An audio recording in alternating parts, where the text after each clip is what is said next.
ton message du jour. Il est temps de te reposer. Il est temps de souffler un petit peu. Tu as besoin de repos.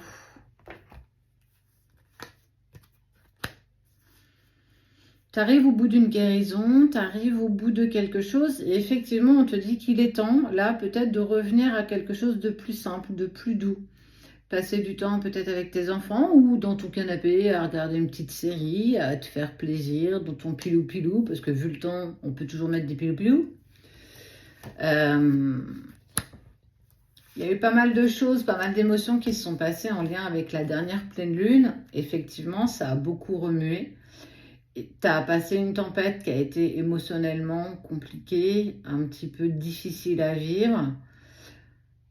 Elle a été longue, cette tempête émotionnelle, déstabilisante. Et en fait, le moment est venu justement de prendre un petit temps pour toi. Ce temps pour toi, c'est de la méditation, faire une activité qui te plaît, un loisir. Ça peut être une promenade, ça peut être de la peinture, du dessin. Quelque chose qui va te permettre en fait de vivre pleinement l'instant présent.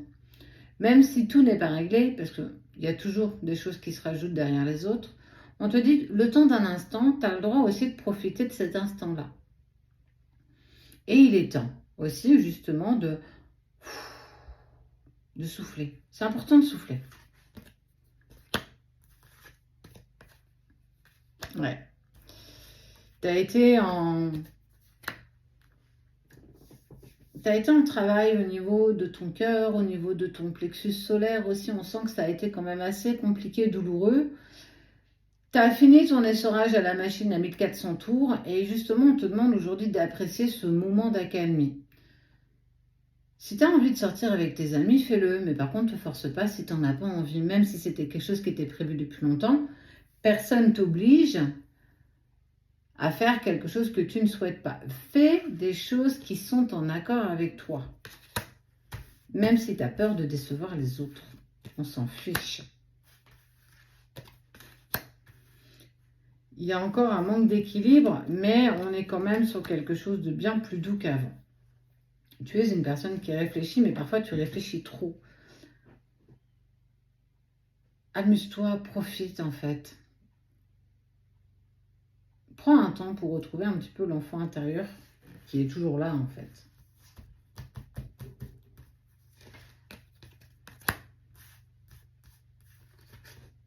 Parce que justement, on te dit que par tes efforts, tout ce que tu as mis en place, par ces guérisons que tu viens de finir, tu amènes à toi la corne d'abondance. Il y a l'opulence qui arrive. On parle aussi peut-être de valeur financière. On sent que les choses vont être plus légères. Tu vas pouvoir souffler un peu plus. Profite de ce moment d'accalmie en fait. Ça ne veut pas pour autant dire que tout est... Pardon. Tout est réglé, tout est fini. Mais on voit bien que tu as aussi le droit de profiter de ce moment pour faire ce dont tu as envie. Sans le faire par obligation, sans le faire pour faire plaisir aux autres, juste pour toi. Couper ton téléphone si tu as envie. Enfin, voilà, te mettre un petit peu dans cette bulle où tu as juste envie d'être avec toi-même. Profite de cet instant. Parce qu'on te dit qu'après, il va falloir que tu repartes, que tu te remettes en action, etc., etc. Tu as fait de belles avancées quand même. Et tu as joué de bonnes stratégies. Et on te dit aussi qu'il y a quelqu'un qui arrive à toi. Alors, c'est quelqu'un qui veut plus qu'une relation amicale avec toi. En tout cas, il joue aussi de stratégie. Donc, on te demande aussi de te préparer à cette nouvelle venue. Pour moi, c'est une nouvelle personne qui va bientôt rentrer dans ta vie. Laisse-toi porter. Apprécie aussi ce que la vie te donne sans te poser 20 000 questions. Parfois, il suffit juste de profiter de l'instant présent parce que tout a un sens. Donc, profite de cet instant. Profite des opportunités que la vie t'offre là dans les jours qui arrivent.